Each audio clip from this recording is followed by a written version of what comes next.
Session 6, Structural Theories of Imperialism. And let's have the introduction. In this study session, we shall examine the structural theories of imperialism and how structural relationships among human collectivities can precipitate over time into dominance. Learning outcomes. When you have started this session, you should be able to explain how structural theory of imperialism differs from the general theories. You should also be able to discuss the mechanisms of structural theory of imperialism. In 3, you should be able to present a discourse on the 5 forms of imperialism. Now let's go to our first topic under study session 6. Imperialism in structural perspective. From the structural perspective, imperialism is a dominance relation between collectivities, particularly between nations. It is a sophisticated type of dominance relation which cuts across nations, basing itself on the bridgehead. This bridgehead is established by the center nation in the periphery nation for the joint benefits of both of them. This definition, as you will observe, is different from the ones we have discussed in the course. Firstly, it does not talk about any economic system in relation to the cause of imperialism. You will recall that Hobson, Lenin, and the Devil's theory all nominated capitalism as the social economic system that throws up imperialism. This definition is concerned with relations between nations, a center nation and a periphery nation. A center nation is an industrialized nation which controls a large stock of capital and has achieved an appreciable high level of technology. Secondly, a periphery nation is an agrarian with very low capital stock whose technological achievement is abysmally low. The author of this theory, Johann Galtung, is a Norwegian social scientist. He is currently the director of United Nations University and the foremost European peace researcher. A structural theory of imperialism first appeared in the Journal of Peace Research, published in 1971. Here is a tip for you. A center nation is an industrialized nation which controls a large stock of capital and has achieved an appreciably high level of technology. In the contrast, a periphery nation is also an agrarian primary goods producing nation with very low capital stock whose technological achievement is abysmally low. And after that, we move on to the mechanism for structural imperialism. Galtung identified 2 mechanisms for bringing about imperialistic relations between 2 nations. These are 1. Vertical interaction nations, and secondly, feudal interaction nations. Now let's talk about the first one. Vertical interaction relations. These are defined by nature of exchange patterns between the center nation and its periphery counterparts. Vertical interaction relations constitute the major source of inequality among nations. This inequality is in turn traceable to an equal nature of exchange between 2 nations. The 2 exchanging parties do not benefit equally from the deal. This means that one party derives more advantage or qualitatively better advantages from the transaction than the other. The particular case of exchange between the center and the periphery is characterized by primary goods in exchange for processed goods. Primary good in exchange for processed goods. More and qualitatively better advantages accrue to the center nation, which exchanges its processed goods for unprocessed goods from periphery nations. Now please take note that vertical interactions constitute the major source of inequality among nations, and this inequality is in turn rarely traceable to the unequal nature, or we can say to the arithmetic nature of exchange between the two nations. We say that the particular exchange is arithmetic if two exchanging parties do not benefit equally from the deal. Now this tells us that there should be an equal benefit. If not, then we call it arithmetic.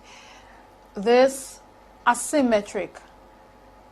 This means that one party derives more advantages or qualitatively better advantages from transaction than the other. Now let's talk about the effects of unequal change. Two types of effects become noticeable when two nations engage in unequal exchange. These are actor effects and intra-actor effects. Interactor effects. When two nations, for example C and B, are engaged in unequal exchange over a time, a gap develops between them. As the exchange is prolonged, so does the gap, and this in terms of material welfare and other power of each nation. This in terms of material welfare and power of each nation. This gap we're talking about widens until it becomes obvious to everybody. This gap makes itself noticeable in various aspects of national life cast in comparative mode. These effects are known as interactor effects or unequal exchange. Intra-actor effects, that's the second one we're talking about now. These are effects of unequal exchange that manifest themselves just within the domestic environment of the two nations engaged in the transaction. They are essentially social, economic, and political in nature. Usually they are negative in periphery nations, while they are of course positive in central nations to the extent that their domestic environment is strengthened through the exchange. The next subtopic is feudal interaction structure. This is the mechanism that is employed to maintain and reinforce the inequality between nations through vertical interaction relations. This does one more thing, which is that it protects the gains of the central nation and perpetually holds down the periphery nation through the operation of certain rules to wit. These rules are: 1. There is only one vertical interaction between periphery and center nations. Secondly, there is no interaction between the periphery nations. Thirdly, multilateral interaction involving the center and any two independent peripheries is missing. And finally, center monopolizes interaction with the outside world. Now, looking at this manner of periphery nations become exclusive spheres in interest and satellites of individual center nations. In other words, through this mechanism, free interaction of periphery with other nations of the world is restricted. This casts grave doubts on the sovereignty of P, and this is done in the face of impaired capacity to relate to its counterparts on rational and mutually beneficial basis. The consequence of this situation for the development of P is grave as we look into the effects in many ways. It reduces the possibility of multiple trading partners and therefore exposes P to the blackmail of C, in whose hands the bulk of P's trading is concentrated. Can you just imagine? Politically, C makes crucial decisions for P as it virtually holds the purse string. This political power is exercised directly or through its surrogates who constitute the bridgehead. The deployment of these two mechanisms spell dependency of P on C. Reflection. You have to be conscious of the fact that peripheral nations become exclusive spheres of interest and satellites of individual center nations. In other words, through this mechanism, free interaction of periphery with other nations of the world is totally restricted. This casts grave doubts on the sovereignty of P in the face of impaired capacity to relate to its counterparts on rational and mutual beneficial basis. And the consequence of this situation for the development of P is grave. And I'm sure you know what that means. Now we move on to the types of imperialism. The two mechanisms explained above eliminate the use of direct violence by imperialism unless they do not work as perfectly as they should. Thus, we can say that at its mature or sophisticated stage, militarism ceases to be an inevitable mechanism for imperialism, as the older theories do assert. Now, 5 well-developed types of imperialism are identifiable, and these are as follows. 1. Economic imperialism. 2. Cultural imperialism. 3. Communication imperialism. 4. Political imperialism. And 5. Military imperialism. Now let's discuss the first one, which is economic imperialism. As I have explained under vertical interaction structure, it is this structure that engenders economic imperialism. This consists in satellization of economy of P to the extent that it becomes a service economy to that of C. P is totally dependent on C for its capital, and not only that, for its processed goods, managerial skill, as well as technology. And whenever C's economy catches cold, that of P must start sneezing. This relationship impedes the economic development of P. Therefore, economic stagnation occurs, whose consequences are obviously or will be obviously manifested in both political and social spheres of the life of the imperialized society. Now let's go to the second one, which is cultural imperialism. Cultural imperialism is sometimes referred to as scientific imperialism, and this is because it has to do with the processing of African data in Europe and North Africa and the subsequent exportation of theories derived from back to Africa. In this manner, the dominance of certain nations in science and technology is illustrated. On the general plane, cultural imperialism means the pervasive dominance of Western cultural values and goods in peripheral nations, and some of which had more glorious cultural past than some nations that now dominate them culturally. The mimicking mentality of the ruling class in peripheral nations has engendered cultural imperialism more than any other factor. And now, number 3, communication imperialism. Remember we mentioned 5, and now this is the third point.